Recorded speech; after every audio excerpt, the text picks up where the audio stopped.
If you enjoy reading fantasy books and something that makes you nostalgic, and stories about small villages, about magic, adventures, and a lot more fun, then probably you'll vibe with the book which I'm going to recommend you in today's video, because this is super duper interesting, and this was also a book that truly felt heartwarming to me while I was reading it. This book made me nostalgic. It just was so magical in its writing style that I just did not realize that I was actually reading something, because it felt so real, and everything that the author tried conveying in this book just connected with me on a very deeper level. The book which I'm going to recommend you today is Sir Henry Namtad, Potpourri and the Matrona Fortuna, which is written by author Didi Sorokaibam.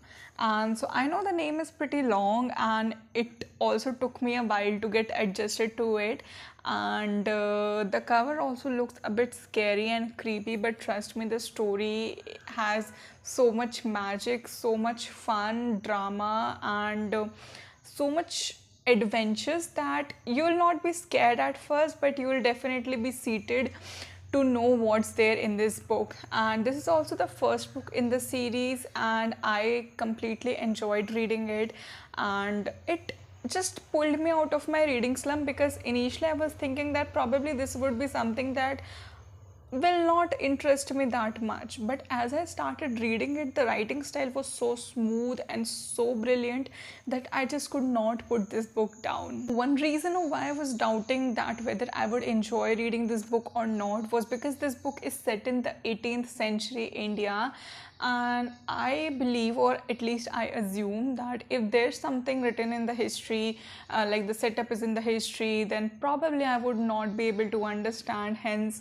enjoy. But I was proven so wrong. Like I said, the writing style is very smooth, very simple yet engaging, that it totally sucks you in the story. The story is pretty much simple, but it takes its own sweet time to get built, and I loved how the story was built with time. The author took the time in building the story while also simultaneously introducing the characters, and this is something I truly enjoy reading in the books. Like, the plot is building up on one side, and on the other side we're also getting introduced to the characters, and not many authors have done it so effortlessly. So while I was reading this, I could feel that the author has done the same, and it felt so effortless, so smooth, that I truly enjoyed it. Because otherwise I do not really enjoy the soul build up of the plot or the soul build up of the characters.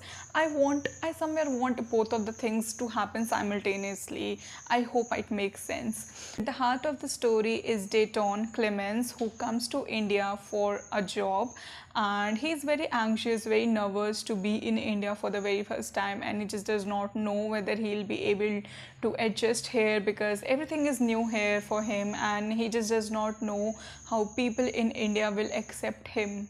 So, to his surprise, he quickly befriends a few people as he comes to India for his job. And while people are still getting to know each other, something mishap happens and someone's life is at the stake. And now Deton is actually not the in charge, but he goes on the adventure to find the elixir of life. Along with him, Rose, Zaya and Mr. Henry also join him in his venture. So now to tell you about Mr. Henry, and on the title also his name is there.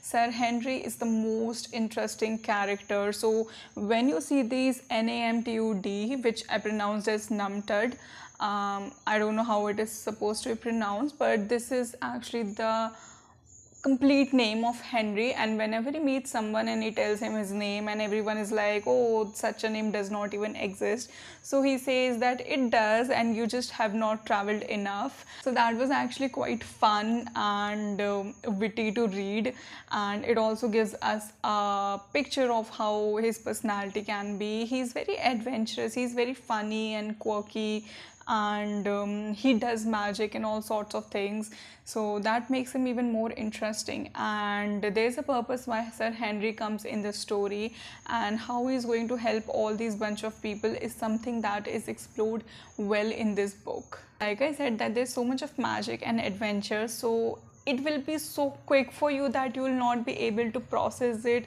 or wrap your head around it. Also, we'll see that how Sir Henry uses his skills and power to save these people and how he uses for the benefit of them. There is so much to explore in this magical tale, and like I said, I was not really expecting it to turn out this good, but trust me, it just made me so nostalgic. It was so refreshing, so magical, and so that is why I'm saying that if you're a fantasy book lover, then you should definitely read this book, because the writing style was so smooth, so engaging, and it just grips you. And like I talked about the world building, about the characters development, everything is done so perfectly, so smoothly, that you will not have a hard time in getting into the story. It will truly and truly make you nostalgic, make you relive your school time, like the stories we used to hear in those times, especially. It will just bring back all those memories for you, because it did to me, and so I'm hoping that it will do to you as well. And so this is it for today's video. I really hope you enjoyed watching me talk about this book, and I really hope you will go ahead and get this book for yourself. And for all the fantasy lovers out there, I think you should definitely get this book for yourself. And this is it. I'll see you in the upcoming videos. Until next time, take care, keep reading.